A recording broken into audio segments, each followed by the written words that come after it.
He's nibbling. He's nibbling.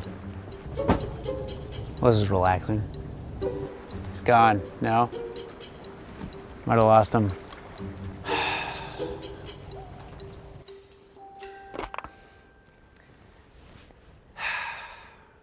There's no fish in Alaska.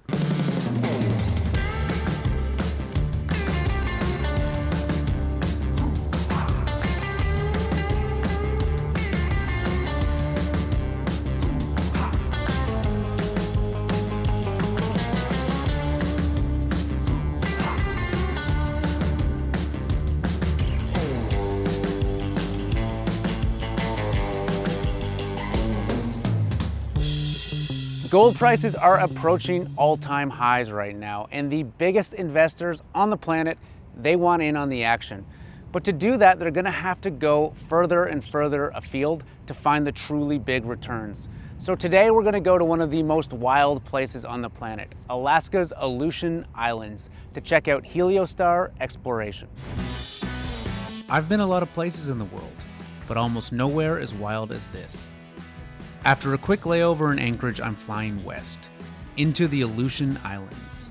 Jutting out into the Bering Sea, this island chain is quite literally the edge of the world, the last remnants of that ancient land bridge connecting Asia to the Americas.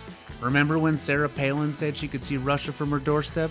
She was probably standing here. First indigenous tribes and later European fishermen, people have lived on this island for millennia, living a lifestyle inseparable from the sea. Today, the region's economy is almost entirely supported by the fishing industry. But Unga, an abandoned island just a short boat ride from Sand Point, holds a secret amongst its rolling waves and mountainous coves. A deep history of gold mining. 4 hours from Vancouver to Anchorage, 3 hours from Anchorage to Sand Point. Where are we right now? Well, welcome to Sand Point. Yeah, undoubtedly this is a remote spot, but it's amazingly accessible. You can land a 737 on the airstrip over there. You can get an Amazon delivery. People here shop in Costco and Seattle and get it delivered each week. We're here because we think that there's a huge potential for a new gold mine. We're in Sand Point. Which island are we on now? So we're on Popov Island. And where's Unga? Yeah, a couple of miles to the west here is our main project, the Unga Island. In fact, the town of Unga was built on the back of the gold mine, or largely on the back of the gold mine. What's the history of these assets? So the Apollo mine was Alaska's first underground gold mine. It was a high-grade mine. It produced for about 30 years from the late 1880s to the early 1920s. But they shut down because the mineralogy of the ore changed and they didn't have the technology. We'll show you the old stamp mill. We'll show you what we think is the potential to grow that. Does that mean you know there's more ore there? So we have these amazing records, these old diaries and reports, particularly from an old mine manager called Frank Brown. And so it's enough to tell us that there's a lot of potential, but it's not accurate enough that anyone's come before and done it. So if you look at some of our results this month and last month, yeah, there's definitely more gold. When talking to the community, when interacting with people, are you guys getting support for the project, or are people apprehensive? Sand Point's a fishing town. The community here live for fishing, and fishing goes up and down. They want some economic diversity. At the moment, if you don't fish, there's not a lot of opportunities for you in this town, and fishing has fluctuated. So if we can bring another angle for sustainable jobs to the community, that should be well supported. You know, what's the goal? What are you trying to find here, and why do you think you're going to be able to do it? So we think we've got 3 ways to win on this project. We just talked about the old mine where the old timers left material behind. We've also got a high-grade resource, nearly half an ounce resource. And then this is a huge district. There's copper gold targets, there's high-grade gold targets, there's bulk tonnage gold targets. So if you don't like high grade and you don't like upside, maybe this isn't for you, Jamie. All right, fair enough. Our first stop is to the ghost town of Old Unga Village to speak with Amy Foster, a local resident who grew up here. Unga was a prehistoric village, so the native indigenous people, the Onegin, the Aleut people lived here. And then when was contact first made by the outside world? And who came first? Contact in the outside world were the Russians that came over, and then eventually Americans and Scandinavians. Where did you used to live? Right up here. There was a store over here, there was a store here, there was a library, there was a school, post office, Why did people leave Unga? The economy has changed. It was a fishing community. The harbor here is shallow. The boats have gotten bigger, and the canneries were in Sandpoint, so the families eventually started, moving away. How big of a role did mining play here? Mining played a big role, during the late 1800s and early 1900s. And is the view of mining from the people in the Aleutians in Unga, is it positive? Is it negative? How do people feel about that? People are excited when they see companies coming in, hoping that, they will discover something and it'll become, something good. If people are working, they get a sustainable income, it is a positive aspect. Do you think people will ever move back to Unga? I don't know about the village right here, but people would. I would love to. And I know there's others that would like to. Can the mining industry ever truly return to Unga? Heliostar VPX Sam Anderson believes history is showing us there is more gold to be found here. Sam, what are we looking at right now? We're looking at the historic Apollo mine. We're standing on top of the old stopes and looking down to where the miners at the turn of the last century pulled out 130,000 ounces of gold. This would have been an underground gold mine down the hill. They had adits that accessed this. And when was this last mine? When did they leave? They left at a couple of different points. So they shut down just briefly during World War I. And then they mined up through about the 1920s, and then they tailed off. So that was 100 years ago. Yes. Why come back now? We've got this great legacy from a man named Frank Brown, who came up here in the 1880s as a miner, became the mine manager, and he's left us this incredible record of drawings of the mine and his thoughts about what was happening, what had happened to the veins.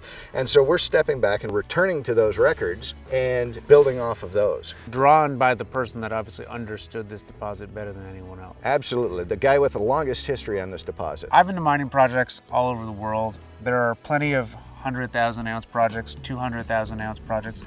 What makes you think that Apollo and Unga in general has the scale that's required for a profitable modern mine? The Apollo is just the tip of the iceberg. We've got so many other prospects inside of this large land package that we can go explore, and that's that we don't have to hit a 1 million ounce home run with Apollo. We just need to build size potential and then continue to add in from all of these other prospects that we have inside of this large land package. To gain a better appreciation for the project's scale and history, Sam takes me to the ruins of the old Apollo mill. We're basically standing in a pile of rubble here. So what is this underneath our feet and all around us? This is the Apollo and Sitka mills. To stand here 100 years ago would have been absolutely amazing. You would have had a massive mill building behind us. You would have had a train line that ran out across towards the Unga village. We would have had an overhead sky tramway that would have carried ore from the Sitka mine. It reminds me the way you tell it of like a Deadwood. Some like town that sprouts up in the middle of nowhere off the map, and people come to make their fortunes and set up here. As you read through Frank Brown's diary, that's exactly what it was. This guy sets sail from San Francisco in the 1880s, jumps on a schooner, is seasick for a week on end as he sails up here, pulls into where the Unga village is now, gets off the boat, comes over here, shoots a couple of rounds into the face, expanding those exploration tunnels and taking ore out, and then in the evenings would have walked back over to the village and started to build his house. And where was that ore coming from? Mining would have originally started at the Apollo stopes with the free milling gold, and all of that 130,000 ounces would have run through the stamp mill. And as they got deeper, they got into what they were calling the complex ores. That's the base metal rich quartz veins that had lead and zinc along with the gold, and that would have been where they started to get into problems. How does that impact you guys? Or is this something you're going to be able to recover? Frank Brown has told us the amount of vein that he believed was underneath our feet, and modern flotation processing allows us to recover gold from the ore where the old timers couldn't. And what are the results turning up from your initial drill campaigns? Well, the results have been really, really encouraging. We've drilled a hole just a few feet away from us here that came back with 3 meters at 88 grams per ton. Okay, so you're hitting ore grade mineralization here. Were you getting those same sort of zinc and lead numbers that you anticipated as well? We've hit zinc and lead numbers in a number of other holes around us, and it's a matter of putting all of this geologic story together. And does that mean essentially building scale? It's a matter of understanding the meaning of that high-grade hit, where that high-grade gold vein goes in 3 dimensions, and building out that scale. If we can believe Frank Brown's journals, Heliostar may have the land package necessary to both find and build a modern-day mine. But in Alaska, nothing gets done without the support of the locals. I head out on the Rita B with John Foster, Terry Sanders, and John Galvins to get an idea of what it's like to live as a local fisherman here at Sandpoint. What are they fishing for with that? Is that cod or is that salmon? It's all salmon. Salmon, yeah. Out here on the water, I am truly blown away.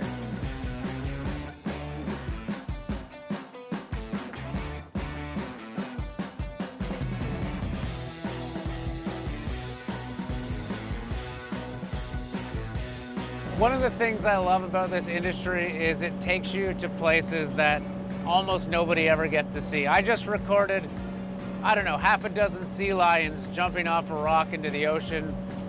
You get to meet the friendliest, most interesting people. You get to see spectacular places. This is something that makes the mining industry so exciting and, you know, something I'm constantly falling in love with. This is a beautiful part of the world. But what does it mean for an economy to be dependent on just a single resource like fish? As warmer seasons begin to push fish further into the Bering Sea, is Sandpoint only another 40 years from looking like Unga Village? John Foster has fished here all his life, but even he says new opportunities are essential. Fishing is what brings the money in to the community, and then you have the, you know, the little side businesses and things, you know. Do you see a lot of people coming into fishing that don't have fishing backgrounds, that's fathers or grandfathers weren't fishermen? Like, do guys like me ever just go and buy a boat, buy a permit, and like try to do it? Yeah, there's a few. They start out set netting just because it's you know, cheapest to get into. You know? You can get a permit for about $50,000 or so. A seine permit, I think, is at maybe $150,000. But the permit is only a small piece of it, and you got to have a big enough boat. You know, a $50,000 seine. Power skiffs are pushing $200,000 now just for the skiff. Some of the boats you see in the harbor are in the $3 and $4 million range now. So you're looking at $3 to $5 million just to get started, kind of by the time. Yeah. But they're obviously making money, I guess. I assume. Yeah, they're making money. Last year wasn't very good at all. Actually, last year there wasn't very many salmon. There wasn't much in the way of cod. How old were you when you started? 12. 12. I mean, John up there, I think he started with his dad when he was 6, you know. You really don't see the kids anymore stepping in and taking over much anymore, you know. But like my kids, Kyle, he fished with me for a long time, but I made sure he went to college, and he got a master's degree in business, and now he's running the Klutna Corporation in Anchorage now. So fishing is you never know. I mean, it's always good to have something to fall back on, like the mine or something, or whatever, you know. Do you think people will be pretty happy to see that open again? You know, I think so. There might be some of the older people that would, you know, might not be too happy about it, because you know, they really don't like change too much. They don't want to see Unga, anything happen over there, but I think most people, they're fine with it, you know. Unlike my hosts, my fishing career has been pretty damn unsuccessful to date. Today was no exception. However, back at port, I had the chance to speak with Joy Huntington, a community relations expert working with Heliostar. She believes local participation is essential for both communities and companies. How important is community relations for a project like this? It's absolutely critical. So a project can have all of the best features and even be determined to be economic. But if you've left the community behind and you haven't brought them along the journey with you, and they don't have any support for what you're doing, then it's really not going to be successful. The fact that we had a well-attended community meeting this early in the process is unique and amazing. And not everybody invests that time and energy into building a strong community relations program. Do you think communities like this can survive and maintain populations without mines or businesses or other things coming in to provide those other opportunities? Well, or can fishing do it? I don't know. Providing diversity and also year-round opportunities for people would really help to, I think, solidify the future of the community and keep people here that might not be interested in fishing. Yeah. I think that's important for people to have different options. Yeah. And when you have people from the area that care the most about the environment, taking the jobs in like the environmental side of things, you know, that's like the best of both worlds, because they get to be the ones making sure that the water quality is maintained and things like that. So I think that's kind of a best case scenario. Charles has one last spot to show me on Unga, and it's a very special place. Charles, where are we right now? So we're in the northwest part of Unga, well away from our claims, but we're up here because there's this petrified forest. We've got stumps of giant redwoods. This is the kind of redwood we'd see in California today, right? But on the tip of Alaska. Correct. Imagine this as a temperate area that grew large forests, very different to today. So, I want to take a few minutes and talk for a second about what the future of Heliostar is. We've seen a lot of interesting things on this trip. We've spoken to the community, we've seen the projects. Where is Heliostar heading over the next year? Our key goal is to define 1 million ounces and the re-rating that comes with defining 1 million high-grade ounces of gold. What do you guys have to do to actually make that happen? We just have to expand on the resource and the discoveries that we've made. We also have a giant land package. You've seen 250 square kilometres of prospective rocks. And so we've got so many targets that have just never been explored. Is that not overwhelming for a small company to tackle these problems? Clearly an opportunity if you have a strategy, and we have a clear methodical strategy to work through from early stage to resource. And how are you going to bring in the capital to execute? I think show people the opportunity and the return that you get. I'm lucky enough to have been involved in these in the past, and there is significant wins to be had by doing this. Part of the reason I wanted to come on this trip and talk to you today is, I've followed your career for a while. You've worked with some of the biggest, best-known mining companies in the world. You've been involved in multiple discoveries as both a geologist and a VPX. But this is your first crack as CEO, really.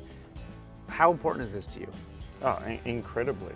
As we talk to our team, and we want to build a real company. We want a company that initially restarts the mine here, makes money, and most importantly, we've got a really burning desire to be a successful and respected company. And what do you have to do to make that happen? I think we have to treat people well and be very professional in what we do. And that's not just technically, that is environmentally, with the local communities, and also financially. All right, thanks for having us. Thank you.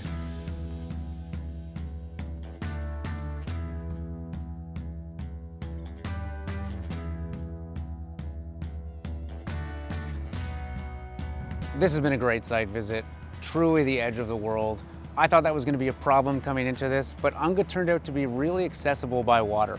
Charles has created a great team. They're surrounded by a really strong community, and they have a special project. Massive upside, past producer. Every resource investor needs to take a look at this. Well, this is relaxing.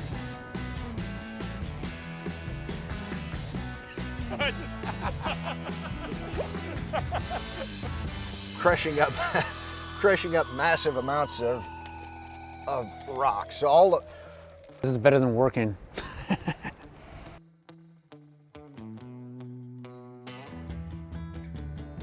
feel like I'm in the Sound of Music here. These rolling green hills. Biting. Nibbling. And this is the Sandpoint Mayor. They call that Cross Island, and when they were having wars and stuff, the Aleuts that lived in Unga, they'd come down here and then they'd go out in their kayaks and then they'd go up that ridge. They wouldn't come down until they left. So they'd hide out there, That's basically. where they'd stay up there and no one could get them off that. You've been up there? Yeah, I've been up there, yeah. Did you climb up the crack? I climbed up, yeah. Wow. Yeah, who was chasing you? Oh, yeah.